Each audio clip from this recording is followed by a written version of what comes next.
Hello! It's Luke up here in the studio with Tommy, Potato, Net, Top Deck, Hayward. He's been playing Bant Eldrazi today. You've just seen him in the feature match area. Tommy, you just won your feature match. How's it going? It's pretty good. Hoping for 8th place, I hope I've top 8'd. I'm pretty certain I have. Well, I'm not, I don't want to be too sure, but I'm... Well, I mean, right now we don't have to play this modern deck anymore, but we're going to do a deck tech anyway. We're going to talk a little bit about Bant Eldrazi, which is a popular deck in the meta. I know it's had done a lot of work in the modern meta across the board, and honestly, I was quite surprised that few as just yourself are playing this today, because I think it's a very popular archetype. How did you come about playing it? What made you play it? So I was originally on Ad Nauseam, and I played a few games against Alex Gersher, who's my flatmate, or who I live with, whatever. And playing against Lantern wasn't exactly going well. I was pretty certain that there was going to be at least 4 Lantern players here, and playing Ad Nauseam against that is just...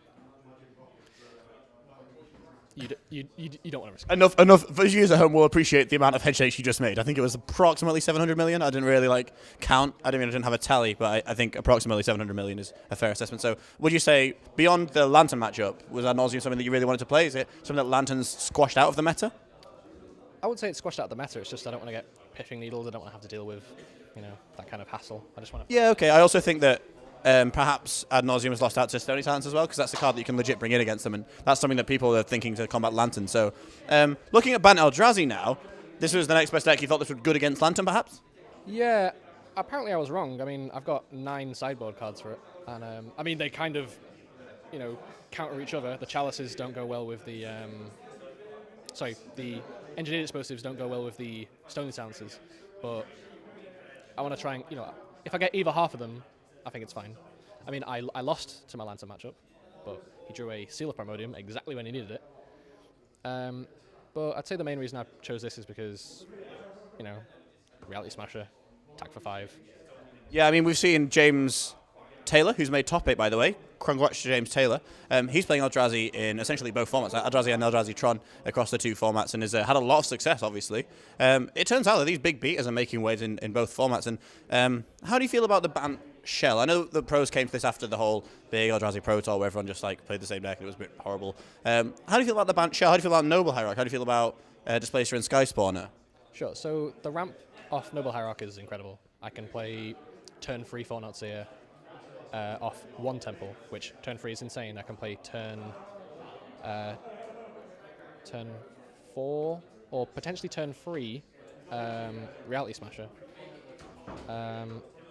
It also fixes mana. I don't want to take the pain off all my pain lands. I'd say the most important card is Displacer, though. Okay, Displacer. Well, we can talk about Displacer. I just want to say before we move on, Noble Hierarch, we talked about Legacy Eldrazi, how you get 16 Soul Lands. Here you only get 8, but also 4. But would you say that Noble Hierarch is almost another 4 Soul Lands in this deck? Oh yeah, definitely. The reason I'm only playing 4 Nobles and no Birds is I wanted to play a main deck EE. Okay, yeah, I see where you're coming from, so Raff the 1-drops and you don't want to be playing too many yourself. So yeah, you said that Displacer is the best card in the deck. I mean, we saw you use it to a lot of effect against Infect. You were absolutely just fogging the board almost every go because of the nature of it. And just the threat of the activated ability seemed really powerful. What's the best thing you've done with Displacer? Well, you can... when I played against Lee in the first round of Modern, he was playing Ad Nauseam. You can displace a Fortnightseer and stack the triggers in a way so they draw a card and then they exile. So you just reverse the triggers, which it's incredible, and you can do it whenever you want because it doesn't tap. You don't have to do sorcery speed. So at the end of his turn, I'm flickering a Fortnightseer twice and just destroying his hand. Yeah, so basically, and essentially you can, it's almost Vendilion Clique, isn't it? You're Vendilion Clique, yeah. Vendilion Clique your opponent, and we saw Caracas Vendilion Clique doing some work in previous Miracles decks. Is this very similar? In a way, yeah. In a way, and also you get to deck your opponent. It's also attached to a 4/4. Yeah. It's huge, Clique can get bolted or blocks and it dies. It's huge. And well, I compared it to Tidehollow Sculler recently. Yeah. Yeah, there was a chance I was going to play Black-White Death and Taxes in Modern, which is Tidehollow Scholar and Fortnightseer, but I didn't want to have to, spend 20 minutes cycling my Legacy deck into my Modern deck. Sure, yeah, I understand. I really like this build, and we've talked about how Smash is a really big, powerful endgame. Drowner of Hope, though. Drowner, okay, you're playing Infect, so here's a Drowner. Can you beat this? No. Can you beat Displacer? No. Yeah, we talked about how Displacer was like Fog, but Drowner is super Fog. Drowner's Fog. And you can bounce the Drowner with... You can flicker the Drowner with Displacer. Make more Scions. Make more Fogmen. Attack with the Fogmen. Yeah.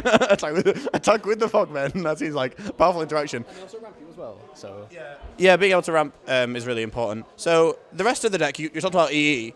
What other removal spells are you playing? And also, we talked about Sideboard Chalice, Sideboard Stony Silence. What changes would you make to the deck if you got to play another time? if I got to play it again... If you could play this tournament again with this deck, what change would you make? So I haven't boarded the Worship in as much as I'd want to. The Worship's still fine. Like, it was great then. I think I'd want some kind of Nature's Claim effect, like the new one that destroys 4 or less, I think it is. Is it Fragmentize or Natural State? That's it, yeah. Yeah. The problem is it doesn't work well with my chalices, so I'd possibly go with Sealed Primordium instead. The Blessed Alliance I haven't boarded in at all yet. But, there's only 4 rounds, so... Yeah. The chalices are insane. The Stonies are mental. The Engineered Explosives are crazy. Haven't used the Grafdigger's Cages yet. Well, I think they're a necessary evil, aren't they, to some extent? Just in case. Yeah. I mean, Dredge is probably fine anyway, but I don't want to lose to Dredge anyway. I don't want to run that risk. The sideboard's pretty good, to be honest. Okay, and main deck, you talked about not playing any Birds of Paradise. You think that was bad, or are you happy with that decision? So, if I thought there was going to be more Blood Moon decks here, which there hasn't been in Modern so far that I know of, I could have got Blood Moon by affinity, but he doesn't have Blood Moons in the sideboard. I'd possibly want to play 2 birds, because you get locked off Colorless and you're just dead. I've made concessions to Blood Moon anyway with playing a main deck Wastes, which isn't too uncommon, but you don't always see it. People just usually ignore the Blood Moon and just try and go over it with your big creatures, but if you've got a Blood Moon in play, you can't catch your big creatures. So yeah, okay, I quite like the Waste, actually. I saw it in your deck and thought it seems very reasonable, especially there's a lot of Path to Exile decks running around today, like white control decks. There's Ghost Spotters everywhere, out of the Tron decks, out of the blue-white control decks, plus the Paths. Yeah, I agree, and I like that you've thought about that a little bit. I'm really glad you've come to this conclusion. I'm really glad you've sort of done fairly well with this deck. It seems like a driving force in Modern going forward, and I'm looking forward to seeing it hopefully do more action in future tournaments. I think we're going to do the top 8 announcement now, so you might want to leave your seat. Best of luck. Have a wonderful time, and we're going to leave it there for now. Thank you very much. We're going to have a short break, and we'll be back with the top 8 very soon. You guys stick around. Don't leave your seats. We're coming back with the top 8 action very soon. Thank you very much, guys.